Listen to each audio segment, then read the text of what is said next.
Somewhere in the Carolina Low Country, buried beneath layers of family Bibles and the ashes of burned letters, lies proof of a transaction that defied every law, divine and human. A woman who could not bear children found a solution the planter class would have praised as clever, but that history remembers as monstrous. For 12 years, a child lived in a grand house on the Ashley River, unaware that the woman who called herself his mother shared no blood with him at all. The secret was hidden in plain sight, protected by a web of complicity that stretched from parlor to quarters, enforced by fear and preserved by silence. What could drive a respected Charleston matron to construct such an elaborate deception? The answer lies in letters never meant to be read, in testimony wrested from those who finally broke their silence, and in the revelation that shattered one of South Carolina's most powerful families. Before we uncover the truth behind the Rutland Plantation and the woman who built her legacy on a lie, subscribe to Vintage Truths and ring that notification bell so you never miss our darkest journeys into the past. And in the comments, tell us what state or city you're listening from. We love knowing where our community of history lovers is watching from. Now, let's uncover what really happened along the Ashley River in the years before the war. The Rutland Plantation sprawled across 3,000 acres of Carolina bottomland, its fields producing some of the finest Sea Island cotton that ever reached the Charleston market. The main house stood at the end of an oak-lined drive, a white-column testament to wealth accumulated over 3 generations. In 1843, the plantation was home to Nathaniel Rutland, 37 years old, and his wife Catherine, 32, a couple whose marriage had become the subject of increasingly uncomfortable whispers among Charleston society. Nathaniel had inherited the property from his father in 1838, along with the labor of 143 enslaved people, whose worth exceeded the value of the land itself. He was known as a progressive planter, one who read agricultural journals and experimented with crop rotation. He treated his slaves no worse than his neighbors did, which is to say he treated them as valuable livestock, their health and productivity matters of financial calculation rather than moral concern. Catherine had come from a prominent Savannah family, the Hammonds, whose fortune rested on rice and naval stores. When she married Nathaniel in 1836, she brought a dowry of $20,000 and the expectation that she would quickly produce the heirs required to secure the family's future. But 7 years had passed without a pregnancy, and in a world where a woman's worth was measured primarily by her fertility, Catherine's position grew more precarious with each passing season. The couple had consulted physicians in Charleston, Savannah, and even as far away as Philadelphia. Catherine had endured treatments that ranged from the merely uncomfortable to the genuinely dangerous mercury compounds, lead-based tonics, bleedings, and internal manipulations that left her bedridden for days. Nothing worked. The diagnosis, delivered with the brutal frankness common to medical men of that era, was that Catherine's womb was inhospitable to the generative process. In simpler terms, she would never bear children. For Nathaniel, this presented a problem both practical and social. Without legitimate heirs, the plantation would pass to his younger brother's children, a prospect he found intolerable. For Catherine, the stakes were even higher. A barren wife could be set aside, her property returning to her family while she lived out her days in diminished circumstances, pied by the very society that had once celebrated her beauty and accomplishments. It was Catherine who first conceived the solution, though she would later claim the idea came to her in a dream sent by Providence itself. The spring of 1844 brought unusual heat to the Low Country, the kind of oppressive warmth that made even the lightest clothing feel like a burden. Catherine spent most of her days on the second floor of veranda, where she could catch whatever breeze drifted in from the river. From this vantage point, she could see the entire sweep of the plantation, the cotton fields stretching toward the treine, the collection of whitewashed cabins that housed the slave quarters, the brick buildings that held the cotton press and the carpentry shop. It was from this ver that Catherine began to truly study the enslaved women who worked in her house. She observed them with a new kind of attention, noting their ages, their builds, their features. She paid particular notice to a young woman named Delilah, who had been brought up to the main house 2 years earlier to train as a lady's maid. Delilah was 22 years old, the daughter of the plantation's most skilled cooper, and a woman who had died of fever 5 years prior. She was literate, taught to read and write by a previous owner who had been censured by his neighbors for his dangerous liberality, and possessed what the family called refined features. More importantly, Delilah was light-skinned, the product of generations of forced mixture that had left her with features that could, with the right clothing and context, pass for white in dimmer light. Catherine began to treat Delilah with unusual attention. She kept her close, training her personally in the intricate tasks of a lady's maid, dressing hair, selecting clothing, managing correspondence. She spoke to her in tones that the other house slaves found unsettling, addressing her almost as an equal in private moments. And she began to ask questions about Delilah's monthly cycles, her health, her family history, questions that made Delilah deeply uncomfortable, but which she dared not refuse to answer. By summer, Catherine's plan had taken full shape in her mind. She would have Nathaniel father a child on Delilah, then claim that child as her own. It was not unprecedented. Slave women bore their masters' children constantly, and the resulting mixed-race offspring were simply absorbed into the slave population. But Catherine's scheme went far beyond the casual rape that characterized plantation life. She intended to take the child, to raise it as white, to present it to Charleston society as the legitimate heir to the Rutledge fortune. The logistics were complex, but Catherine had always possessed a talent for organization. She began to complain of mysterious female ailments that required privacy and rest. She ordered the construction of a small cottage on the far edge of the property, claiming she needed a retreat for her recovery. She sent away the older house slaves, replacing them with younger women who could be more easily controlled through fear and promises. And then, on a sweltering night in August, Catherine explained her plan to Nathaniel. The conversation took place in Nathaniel's study, a room lined with law books and agricultural journals, illuminated by the soft glow of whale oil lamps. Catherine had prepared her arguments carefully, framing the scheme not as a moral transgression, but as a practical solution to an impossible problem. She reminded Nathaniel of what they stood to lose if they remained childless. She painted vivid pictures of his brother's children, inheriting everything he had worked to improve and expand. She appealed to his vanity, his pride, his deep-seated belief that he deserved to found a dynasty. Nathaniel's initial response was shock, then revulsion. Then, as Catherine continued to speak, a kind of horrified fascination. He understood immediately what she was proposing and what it would mean. The moral implications troubled him far less than the practical challenges. How could they convince society that Catherine had borne a child when dozens of people knew she had not been pregnant? How could they ensure the silence of everyone who would inevitably learn the truth? Catherine had answers for every objection. They would stage a pregnancy complete with clothing that suggested a growing belly.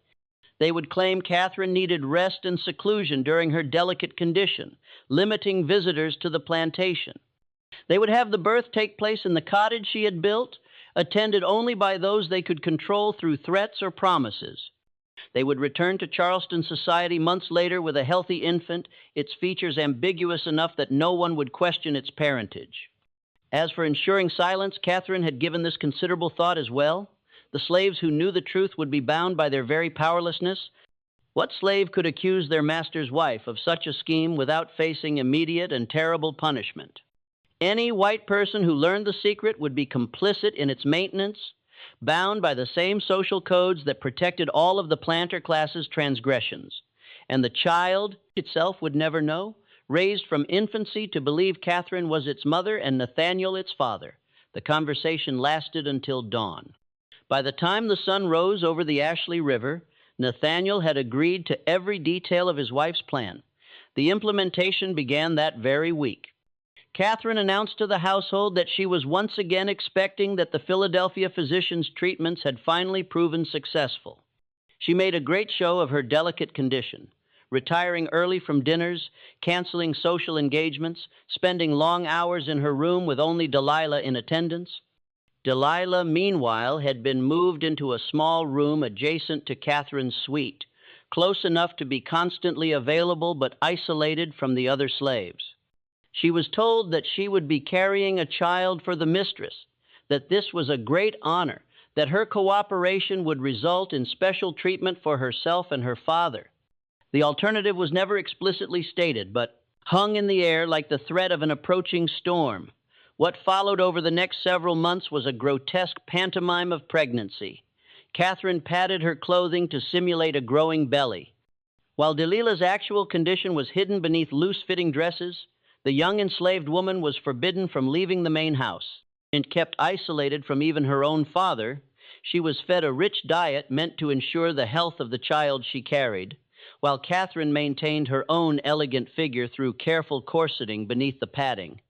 Nathaniel fulfilled his role with grim efficiency, visiting Delilah on 3 consecutive nights in September until Catherine deemed it sufficient.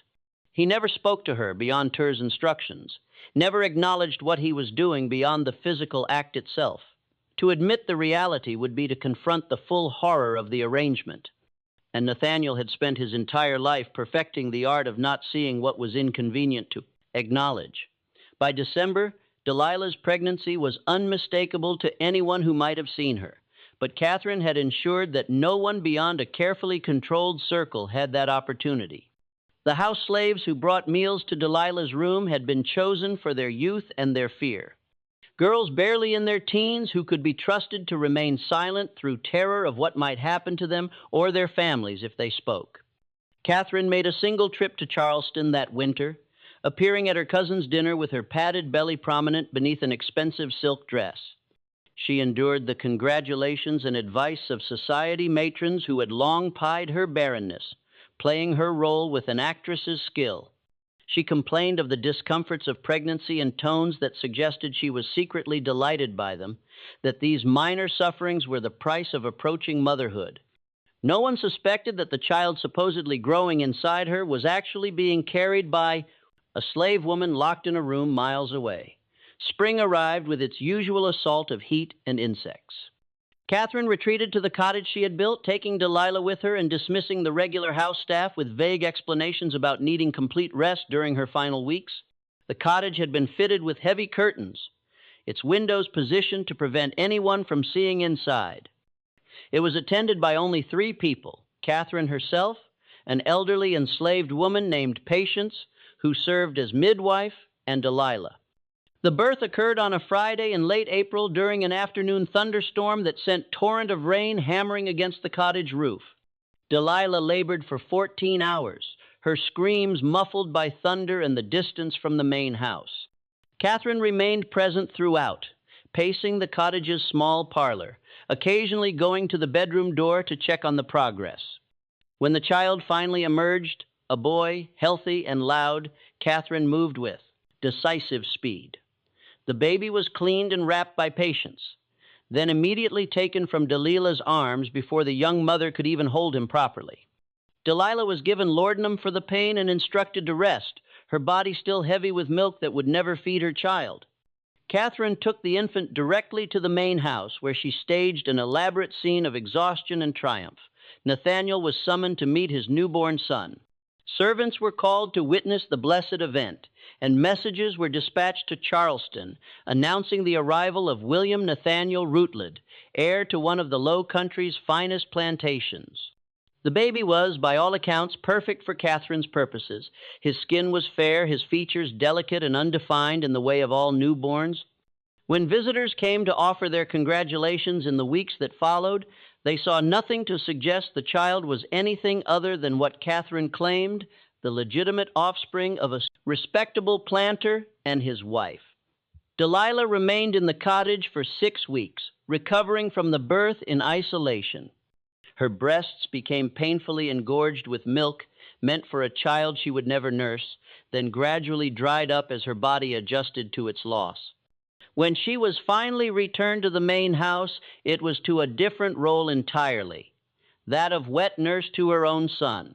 presented to the world as merely another slave woman paid to feed the master's child. This arrangement lasted only 3 months before Catherine deemed it too risky. The bond that might form between Delilah and the baby was too dangerous, the possibility of recognition too real. Instead, Catherine hired a wet nurse from a neighboring plantation, a woman with no knowledge of the circumstances surrounding William's birth. Delilah was reassigned to work in the cotton fields, removed from the main house entirely, and forbidden from coming within sight of the child she had borne. The deception, it seemed, was complete.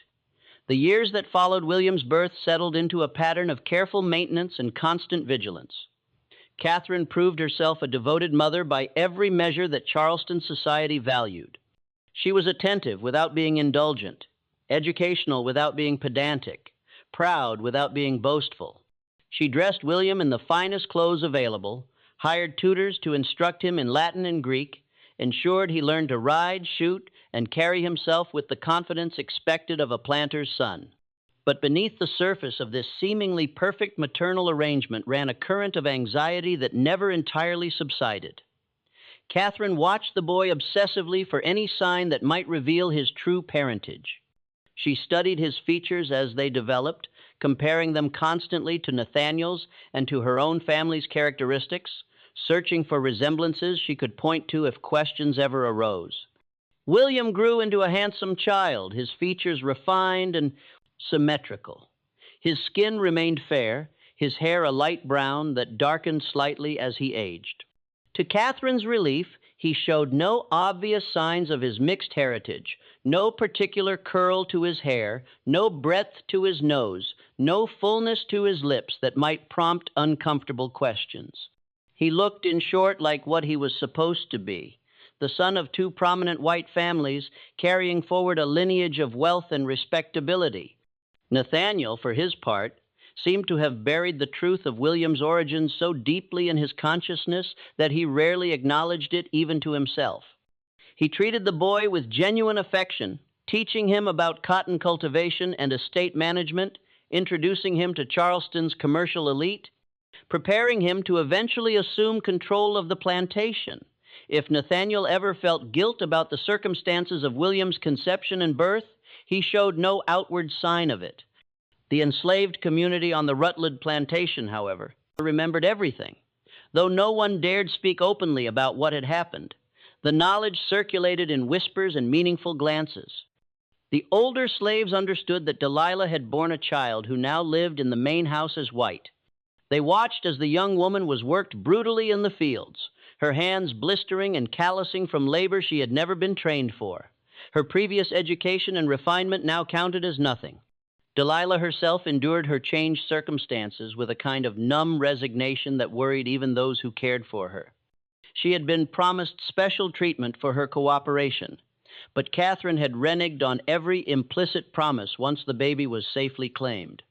Instead of being rewarded, Delilah had been punished, removed from the relative comfort of house service and subjected to the grinding physical labor of field work. She was forbidden from speaking to anyone about the child, forbidden from even looking toward the main house when she worked in nearby fields. Her father, the cooper, grew gaunt with worry and rage. He understood what had been done to his daughter, understood that she had been used and then discarded. But he was powerless to help her or to seek any form of justice. The only thing he could do was try to make her life marginally more bearable, building her a more weatherproof cabin, ensuring she had sufficient food, protecting her from the worst impulses of the overseer who managed the field workers. As William grew from infant to child to young boy, the contrast between his life and his mother's became increasingly stark. He played in manicured gardens, while Delilah bent over cotton plants in burning sun.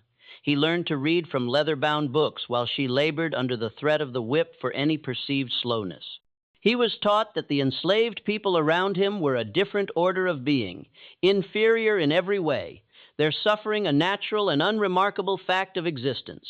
The child and his birth other existed in the same physical space, but in entirely different worlds, separated by a gulf that Catherine had engineered to be unbridgeable. The lies we tell ourselves to maintain power, This was the foundation of the entire plantation system, and Catherine had simply applied its logic to her own desperate situation. If you're finding this story as disturbing as it is fascinating, hit that like button and share your thoughts in the comments. Do you think anyone in Charleston suspected the truth?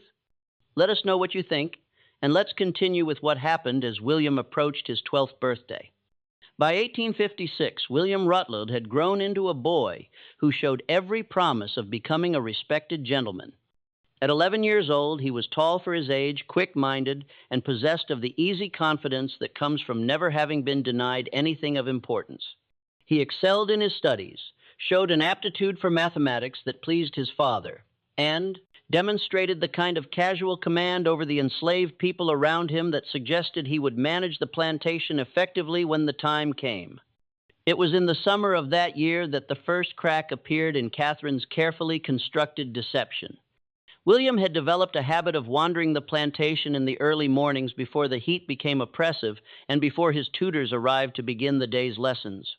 He was curious about the workings of the estate in a way that delighted Nathaniel, who saw in these early morning expeditions a sign that his son would be a hands-on manager rather than an absentee landlord. On one such morning in June, William made his way to the cooper's shop, drawn by the rhythmic sound of hammering and the rich smell of worked wood. Delilah's father, known to everyone simply as Isaac, was already at work, shaping staves for the barrels used to transport cotton to market. He was in his 52nds now, his hands gnarled from decades of labor, but still capable of producing the finest cooperage in the low country. William had visited the shop many times before, fascinated by the craft and by Isaac's quiet competence. The old man had always been courteous but reserved, answering the boy's questions without elaboration, maintaining the careful distance required between enslaved and free in every interaction. But on this particular morning, something was different. William noticed that Isaac kept glancing at him with an expression the boy couldn't quite identify. Not the usual weariness or difference, but something else, something that looked almost like pain. "Do you have children, Isaac?" William asked, with the thoughtless cruelty of a child who doesn't understand that enslaved people's families can be sold apart at any moment. Isaac's hands stilled on the wood he was shaping. For a long moment he said nothing, and William began to feel uncomfortable in the silence. "Had a daughter," Isaac finally said, his voice carefully. "Neutral. Still do, I suppose. She works the lower fields now. Why doesn't she work here in the main house?" William asked.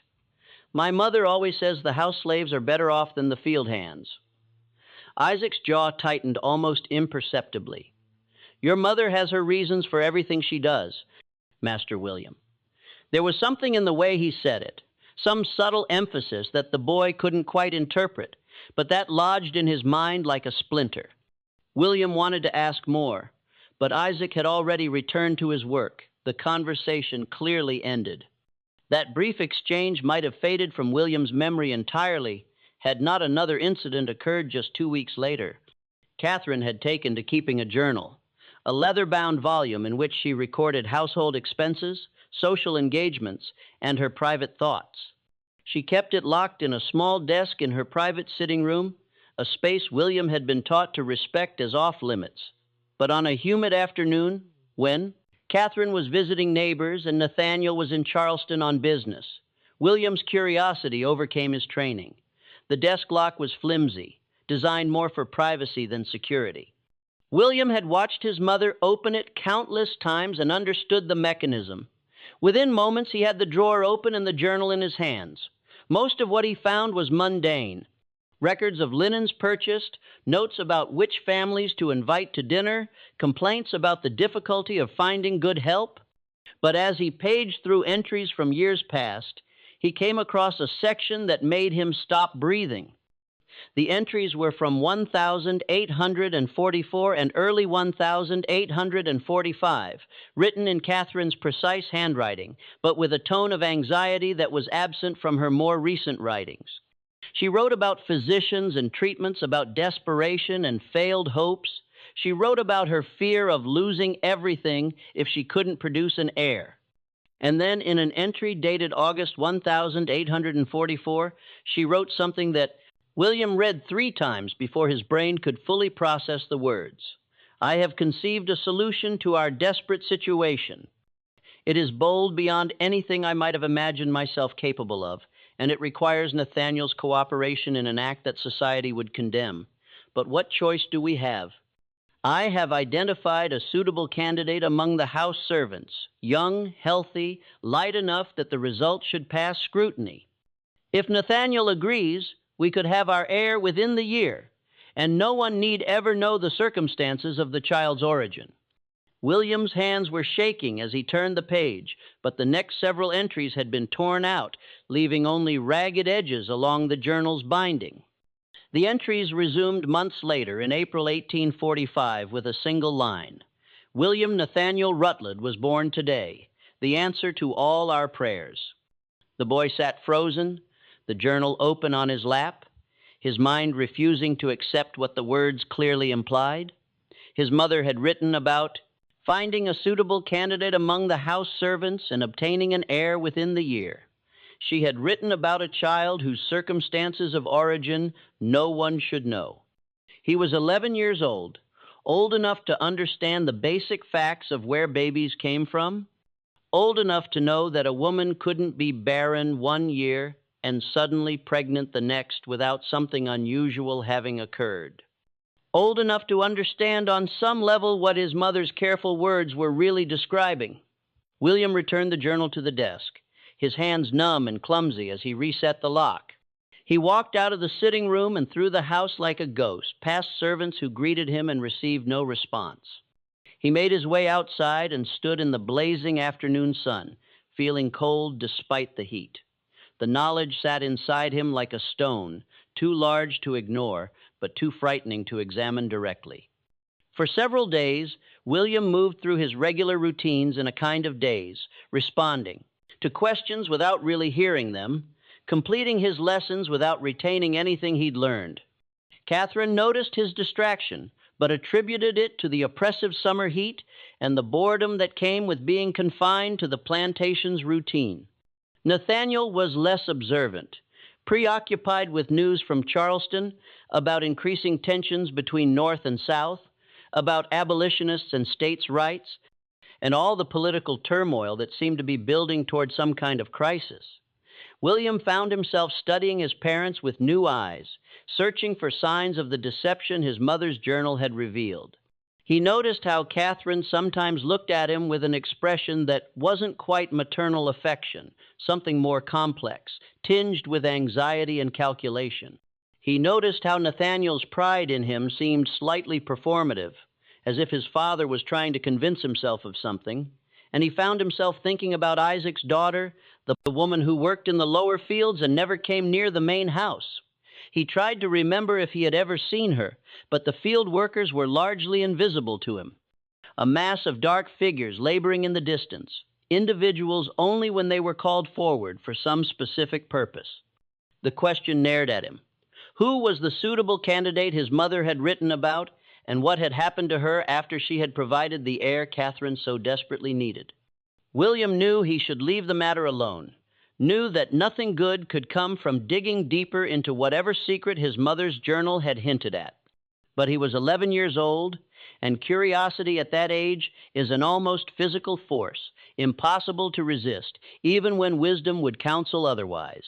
He began paying attention to the enslaved women who worked around the plantation, particularly those who seemed to be near his mother's age.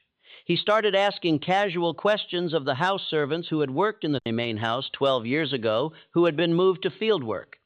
Were there any women who used to be ladies' maids but weren't anymore? The responses he received were universally evasive.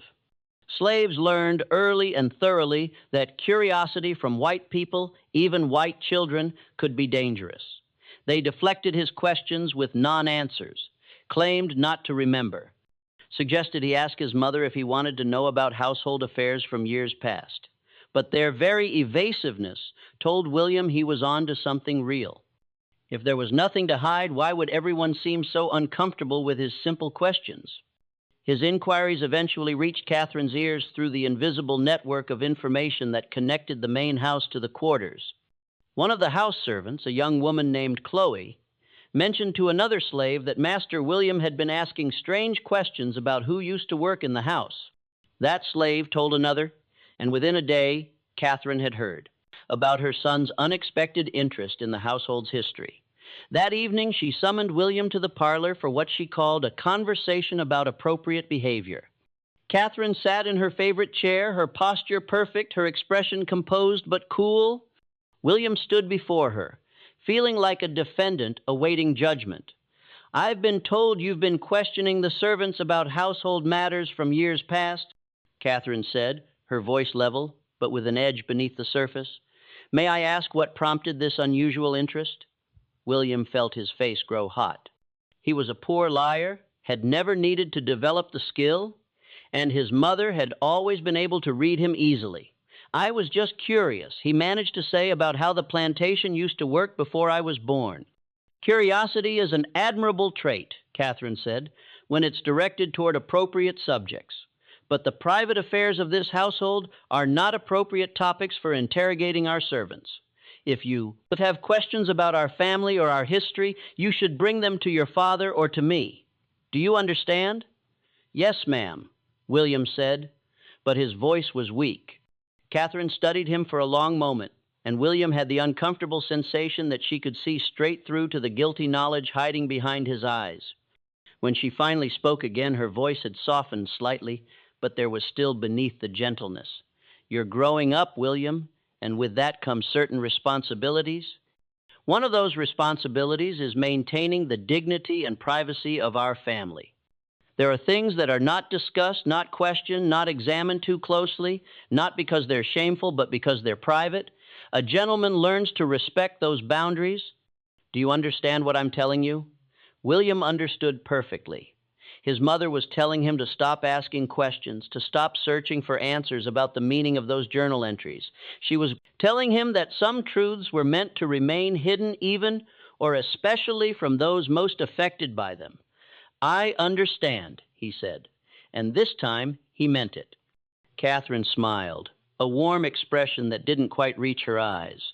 "Good. Now run along to your lessons. And William, we won't need to have this conversation again, will we?" "No, ma'am." But as William left the parlor, he knew that his mother's warning had accomplished the opposite of its intended effect. By telling him not to investigate, Catherine had essentially confirmed that there was something worth investigating. The stone of knowledge inside him had just grown heavier, more impossible to ignore. Just when we thought the secret was safely buried, William's curiosity threatened to unearth everything his mother had worked so hard to hide. If this story is giving you chills, share this video with someone who loves dark historical mysteries. Hit that like button to support our content and subscribe to never miss stories like this. Let's discover together what happens when William finally learns the truth about his birth.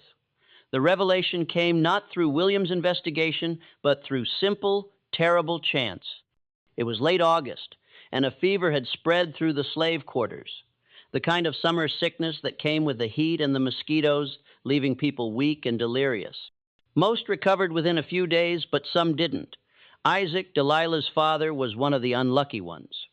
By the time the overseer bothered to inform Nathaniel that the cooper was seriously ill, Isaac had been suffering for nearly a week. Nathaniel sent for a physician, not out of compassion, but out of economic calculation. As Isaac's skills were valuable and difficult to replace, the doctor, a heavy-set man named Reeves, who handled both white patients and the occasional enslaved person deemed worth the expense, examined Isaac in his cabin and pronounced his condition serious, but not necessarily fatal. He left medicine and instructions, then departed, leaving Isaac in Delilah's care. Delilah had been granted permission to tend to her father during his illness, a small mercy that was really just practical necessity. Someone needed to nurse him, and she was the obvious choice. She moved into his cabin, sleeping on the floor beside his bed, spooning water and thin broth into his mouth when he could swallow, bathing him with cool water when the fever raged. William had been observing these developments from a distance, his curiosity about Isaac's daughter intensifying now that he knew she was somewhere on the plantation. He had learned her name, Delilah, from casual questions that he tried to make sound innocent. He had learned that she was 22 when he was born, which would make her 34 now. He had learned that she had once worked in the main house, but had been reassigned to field work around the time of his birth. The pieces were all there, arranged in a pattern too obvious to ignore once you knew to look for it. On the third night of Isaac's illness, William found himself unable to sleep.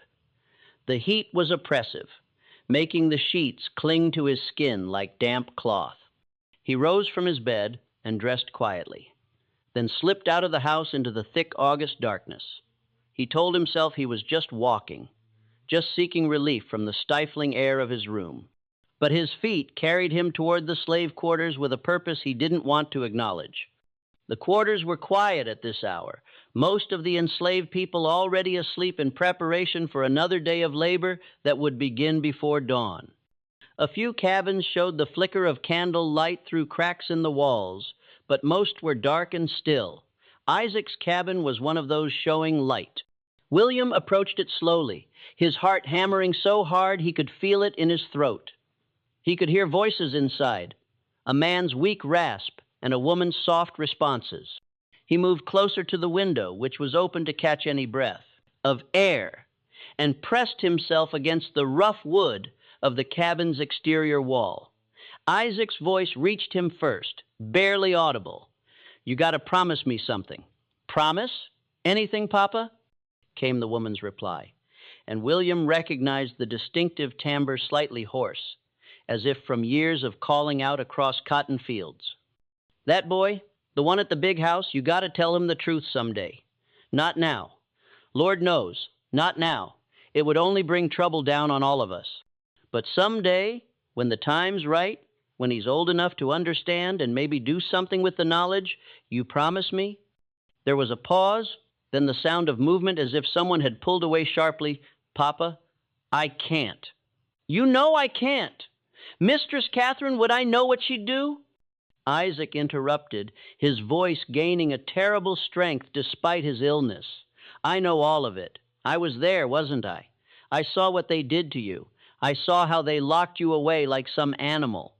Saw how they took that baby from your arms before you could even hold him proper. I saw how they threw you out to the fields after, like you were nothing, like you hadn't just given them everything.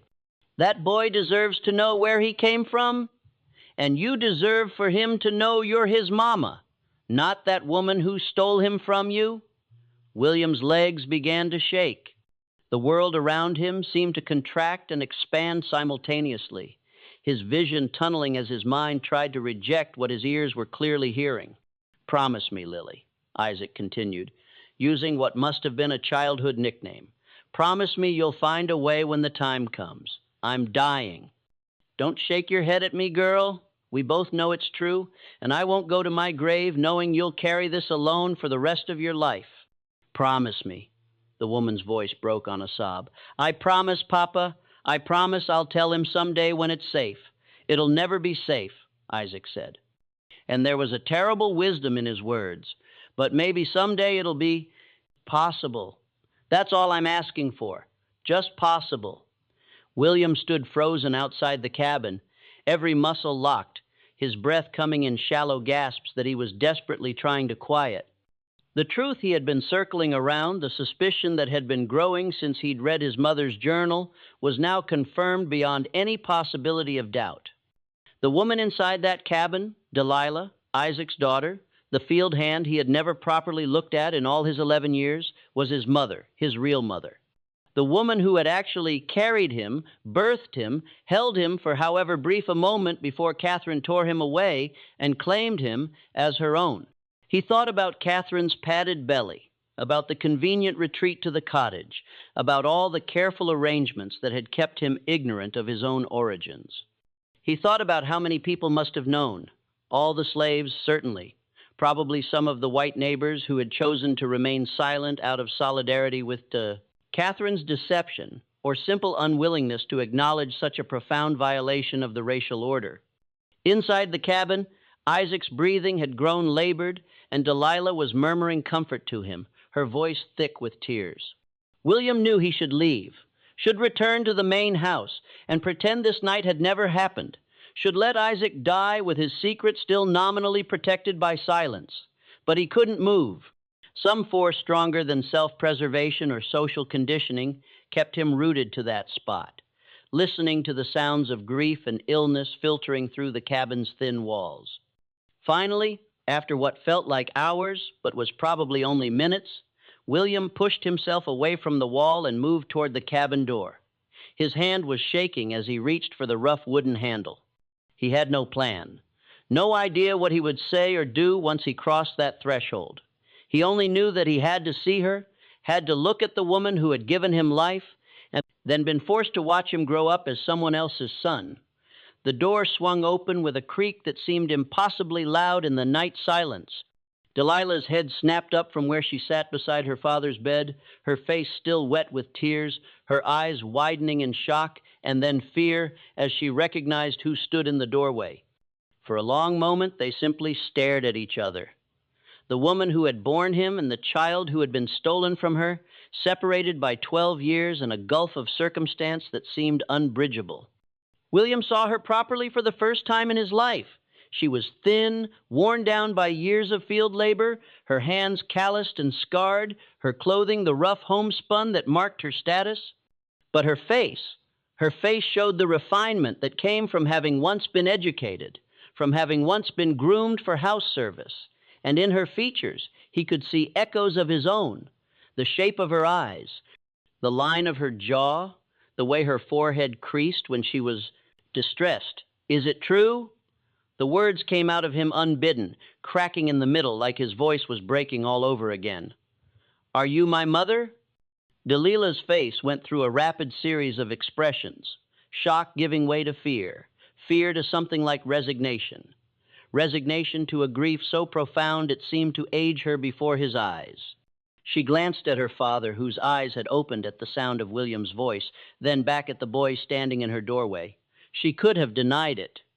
She could have claimed he had misheard, could have sent him away with some excuse that maintained the fiction Catherine had constructed.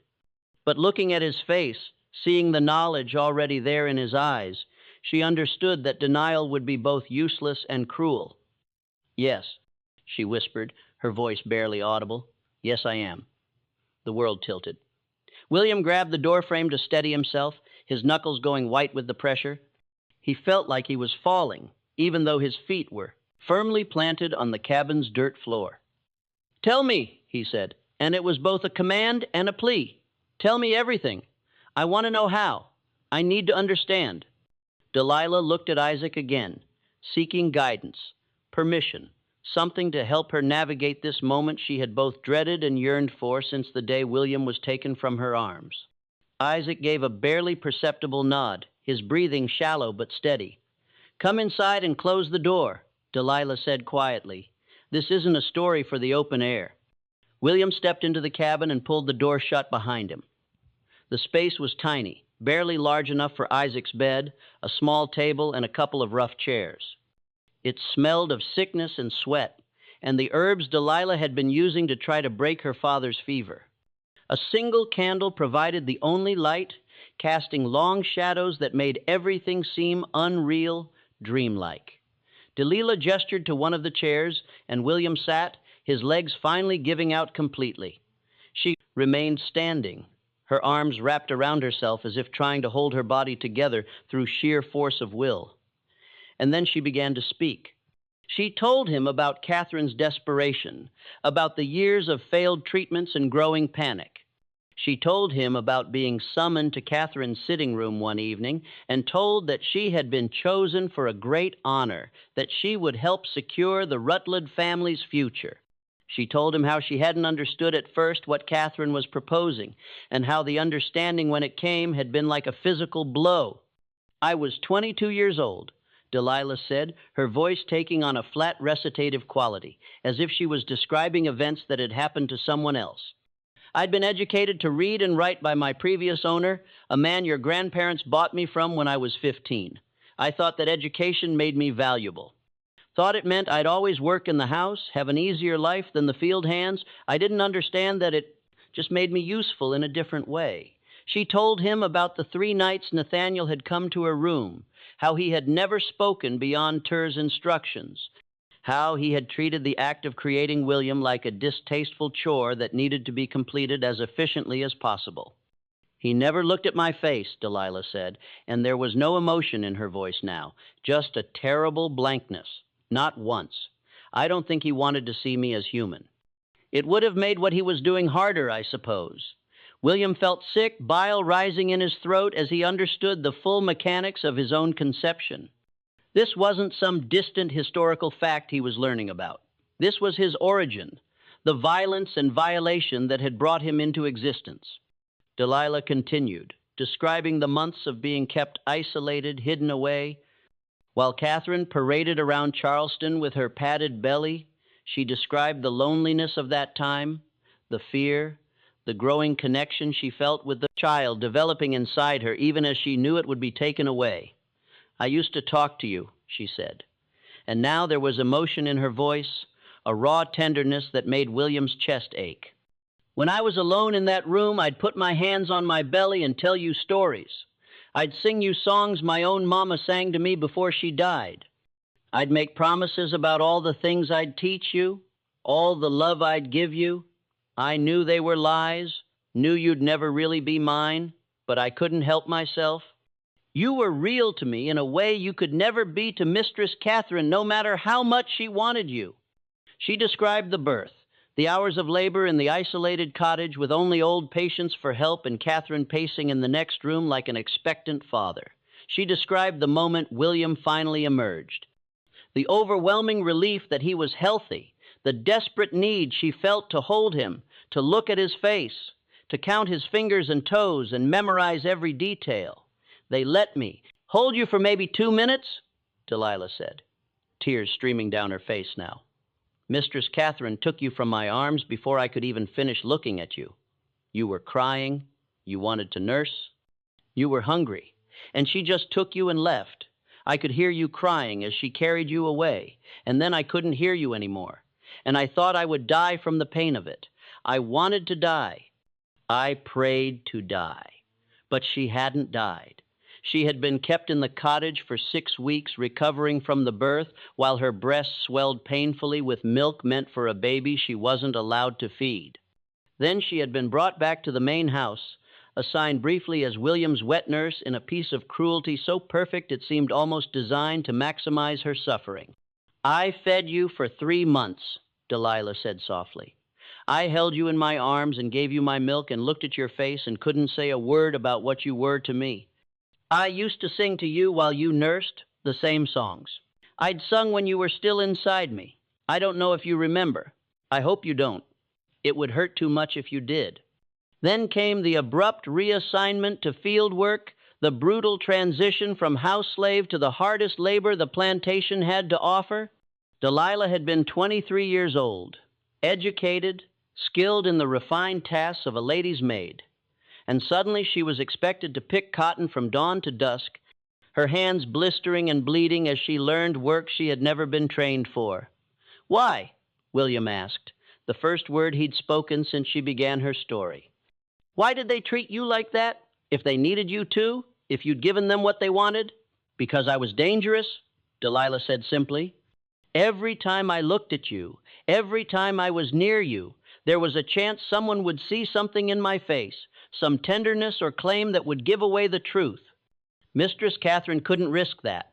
So she sent me away, put me where I couldn't see you, couldn't accidentally reveal what I knew, and she made sure everyone understood that if I ever spoke about what had happened, if I ever tried to claim you or tell you the truth, I'd be sold away or worse. William thought about all the times he had walked past the field hands, barely registering them as individuals. He thought about the possibility that his mother had been among them, watching him grow up from a distance, forbidden from acknowledging him or speaking to him or claiming any connection to the boy she had birthed. Have you? He started, then had to stop and swallow against the tightness in his throat. Have you been watching me all these years? Delilah nodded slowly. Every chance I got. When the field hands came back from work, I'd look for you in the windows of the big house. When we were allowed to go to church on Sundays, I'd watch you sitting in the white section with your parents with the routages. I memorized your face at every age. I watched you learn to walk, learn to ride, learn to carry yourself like a young master.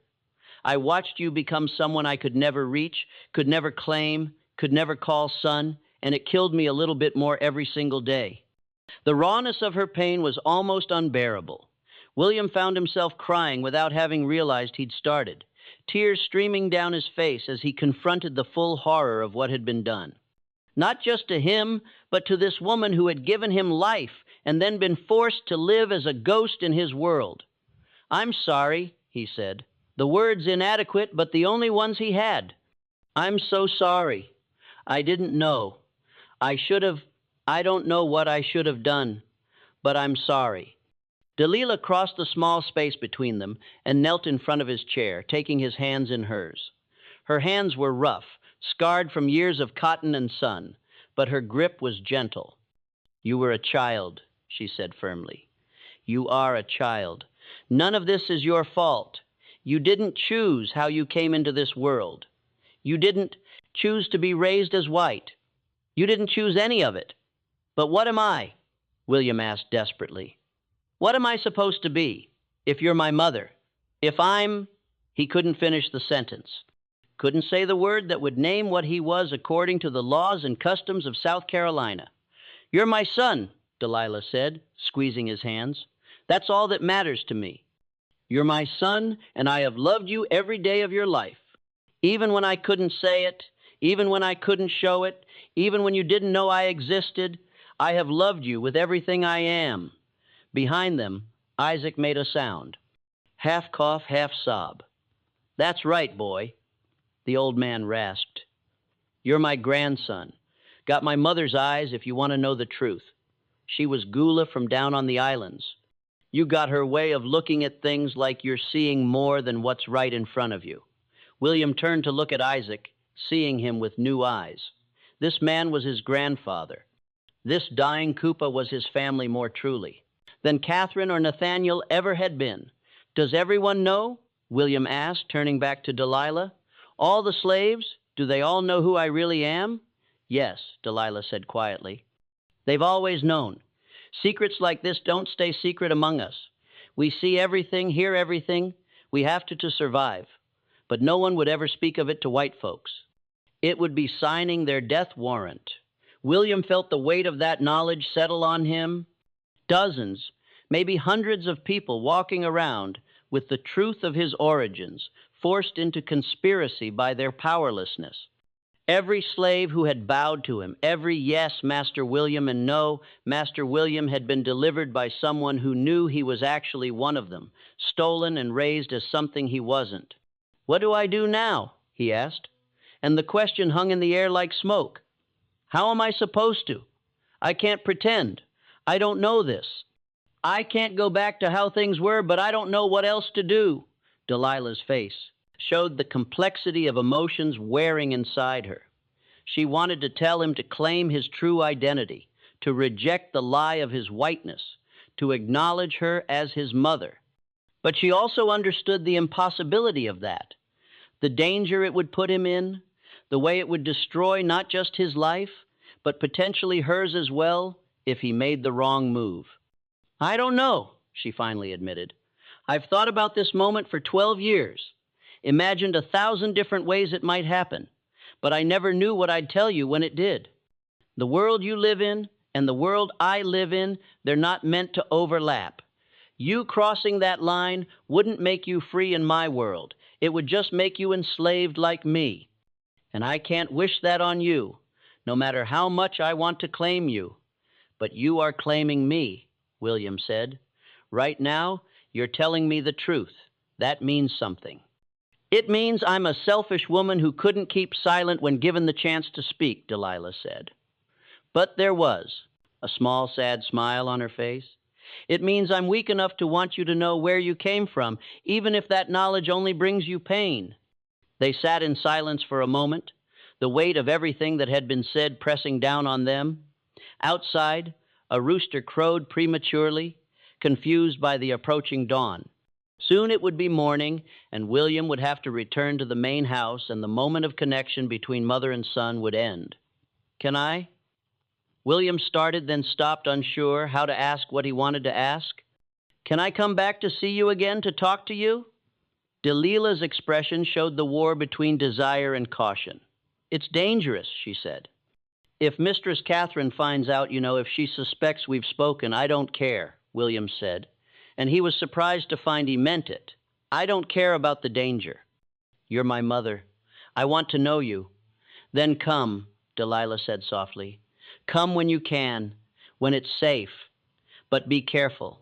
The consequences of this truth is coming out, they'd be terrible for both of us." William nodded, understanding. He stood slowly, his legs unsteady, and moved toward the door. But before he left, he turned back one more time. "Thank you," he said, "for telling me, for not lying to me, even though it would have been safer." "You deserved the truth," Delilah said. "You've always deserved the truth." William slipped out of the cabin into the pre-dawn darkness, his mind reeling, his entire sense of self shattered and reforming into something he didn't yet understand. He walked back toward the main house like a stranger in his own life, seeing everything with new eyes.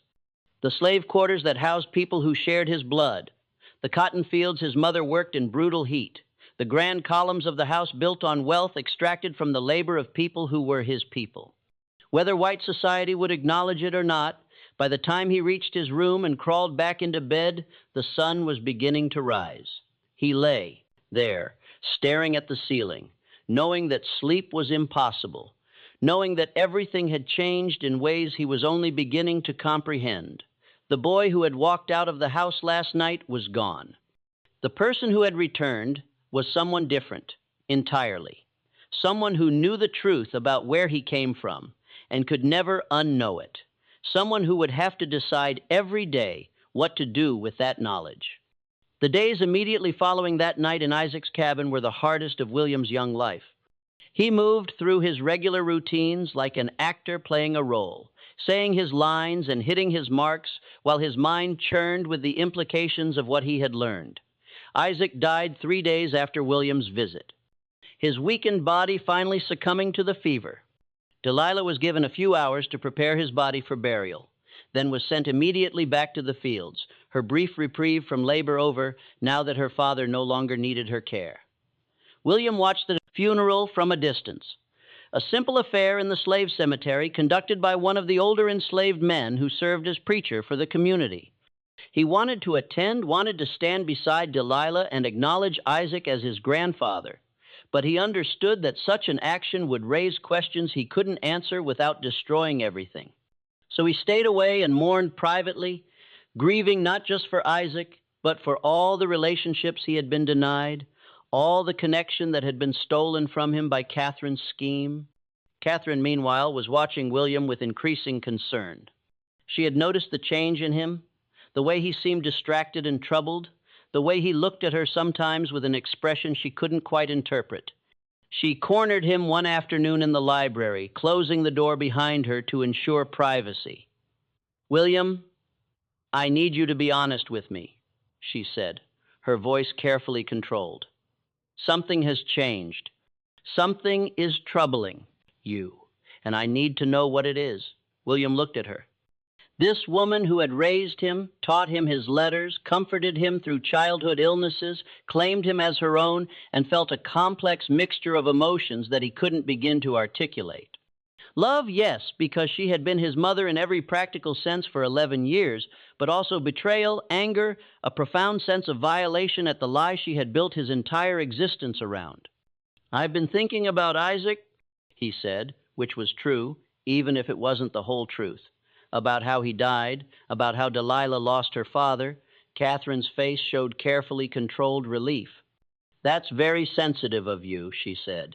"It's good that you have compassion for the slaves, but you mustn't let it trouble you too deeply. Death is part of life, and Isaac lived a long, useful existence. The casual dismissal of Isaac's humanity, the reduction of his life to usefulness, made William's stomach turn. But he kept his face neutral, nodded, as if accepting her wisdom. "You're right, of course," he said, and watched Catherine relax slightly. "Good boy," she said, touching his cheek with the same gesture of affection she had used throughout his childhood. "I know you have a tender heart. It's one of the things I love about you. But you must learn to maintain proper distance. These people, they're not like us. They don't feel things the same way we do." William wanted to scream at her that these people included his actual mother, that they felt things exactly as deeply as white people did, that her entire worldview was built on a lie so profound it had deformed her basic humanity. But he said nothing, just nodded again, and let her believe she had successfully addressed whatever had been troubling him. After that conversation, William became more careful about concealing his inner turmoil. He resumed his studies with apparent enthusiasm, participated in estate management with his father, played the role of beautiful son and future planter with skill that would have made Catherine proud if she'd known it was a performance. But in the early mornings and late evenings, when he could move around the plantation without attracting attention, William sought out Delilah. These meetings were brief, conducted in shadows and silence, always with the risk of discovery hanging over them. They talked about her life before his birth, about the world of the slave quarters that he had never seen, about the brutal realities of the system that had created and sustained his comfortable existence.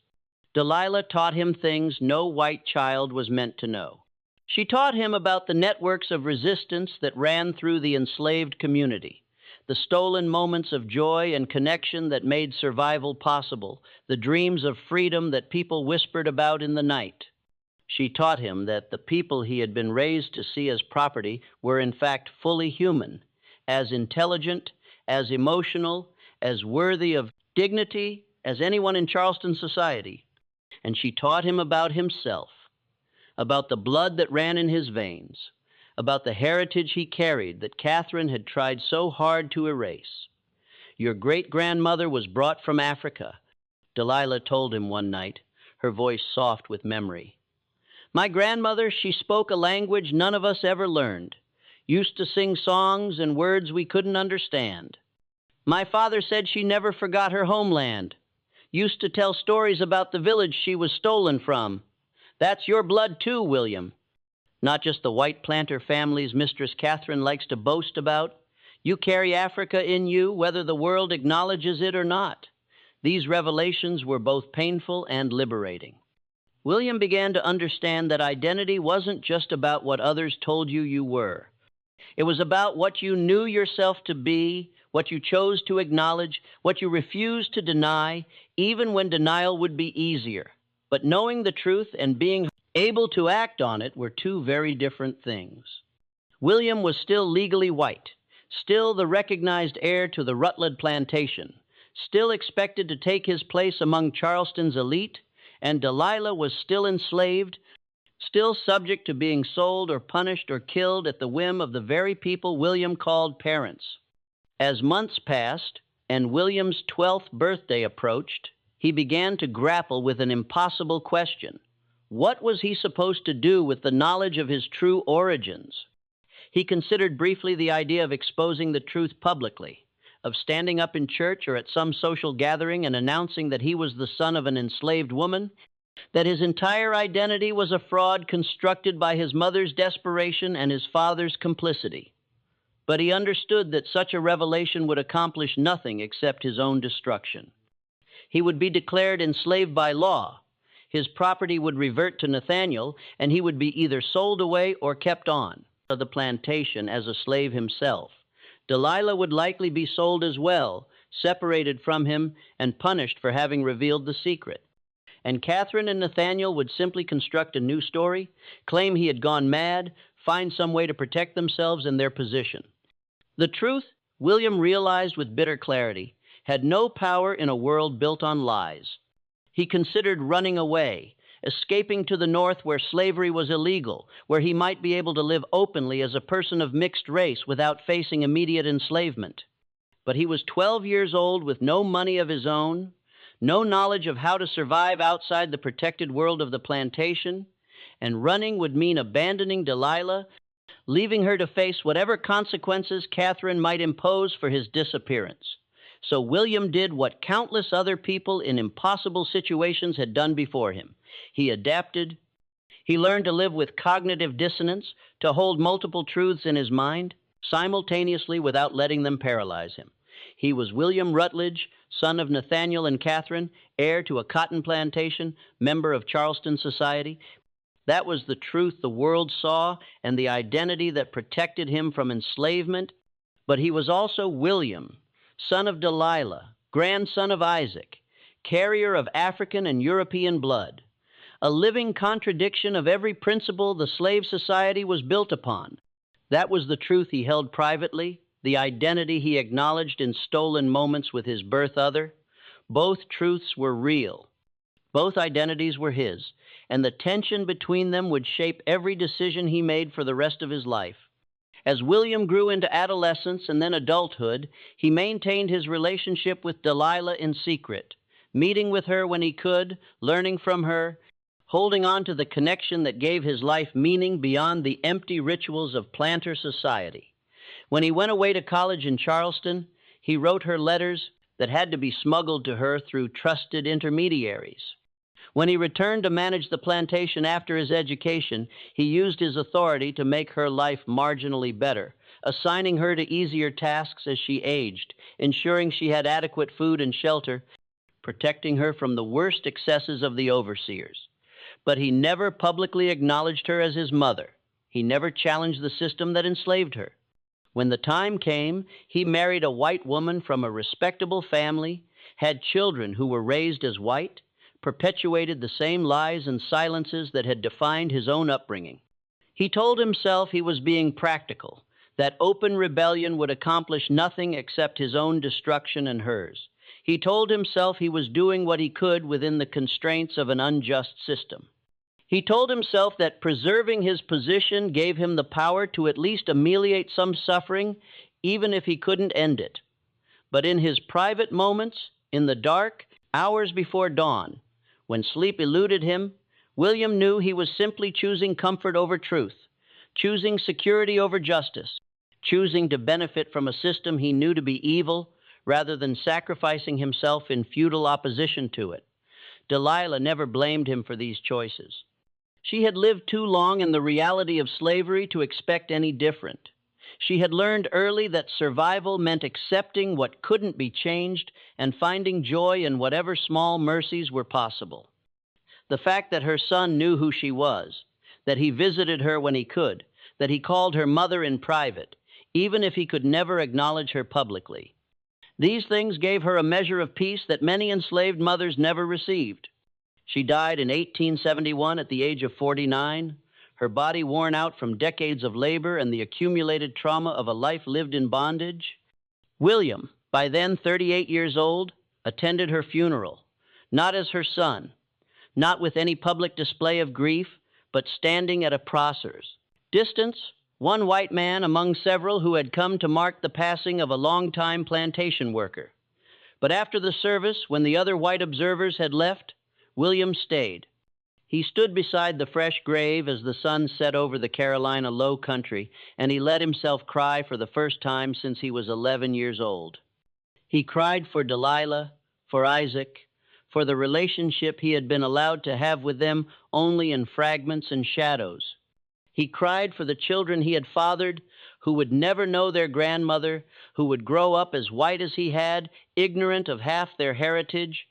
And he cried for himself, for the boy who had learned a truth that changed everything and nothing, for the man who had chosen complicity over confrontation, for the son who had loved his mother but never been able to claim her. In his will, written in 1889 and filed after his death in 1892, William left a small bequest to the descendants of Isaac the Cooper in recognition of his long and faithful service to the Rutledge family. It was the closest he could come to acknowledging the truth. A veiled reference that none of his white family members would understand, but that those who knew the real story might recognize as a final insufficient gesture toward justice. The secret died with him, or so he believed. His children never learned the truth of their heritage. His grandchildren grew up secure in their whiteness. their place in society, their identity as descendants of one of South Carolina's old families. The story of Delilah and the child she had been forced to bear, then forbidden to claim, faded into the unmarked graves and forgotten corners of plantation history. But secrets, even buried ones, have a way of leaving traces. In the careful genealogies kept by black families, in the whispered stories passed down through generations, in the DNA that carries memory forward even when official records have been scrubbed clean. In all these places, the truth persisted. William Rutledge lived as a white man, died as a white man, was buried in the white cemetery in Charleston with full honors. His obituary praised his skill as a planter, his service to the community, his devotion to his family. Not a word was said about where he really came from, about the mother who had loved him from a distance, about the terrible compromise at the heart of his existence. That silence was its own kind of monument, a testament to the power of lies when backed by law and custom, a reminder that injustice doesn't require monsters. Only ordinary people willing to accept comfort, purchased through the suffering of others, only a system that allows theft to be called legitimate when the stolen are deemed unworthy of protection. The Rutledge Plantation stands today as a historic site.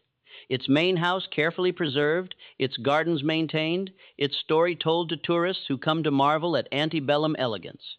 There are plaques describing the family's history, the cotton, economy, the architecture of the big house. There is nothing about Delilah, nothing about the theft of her child, nothing about the 12 years of secrecy and the lifetime of silence that followed. Nothing about the complicated grief of a son who knew two truths and could claim only one. Some truths remain too uncomfortable for historic preservation, too damaging to the myth society tells itself about the past. So they're left out of the official story, relegated to footnotes, if acknowledged at all, allowed to fade into the background noise of history.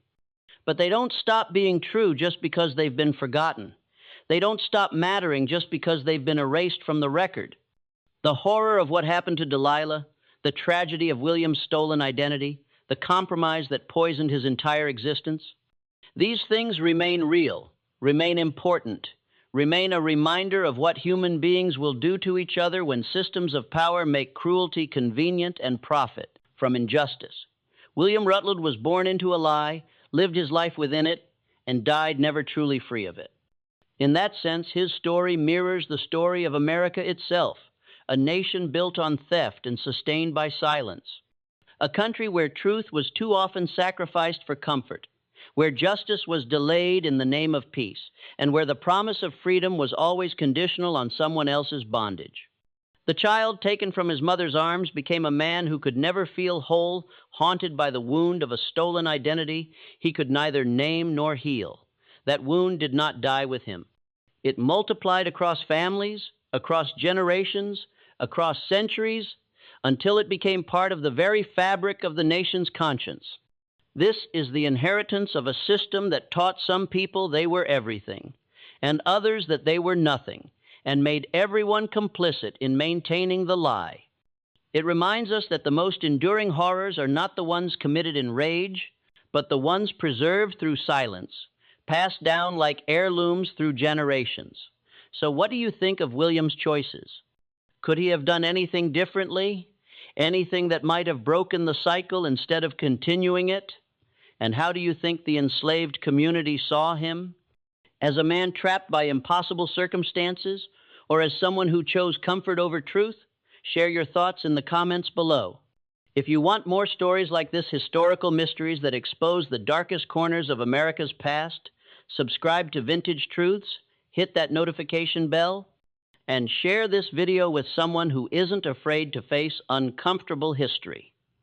Until next time, remember, some families buried secrets deeper than their dead, and those secrets didn't just shape their legacies. They shaped the nation itself.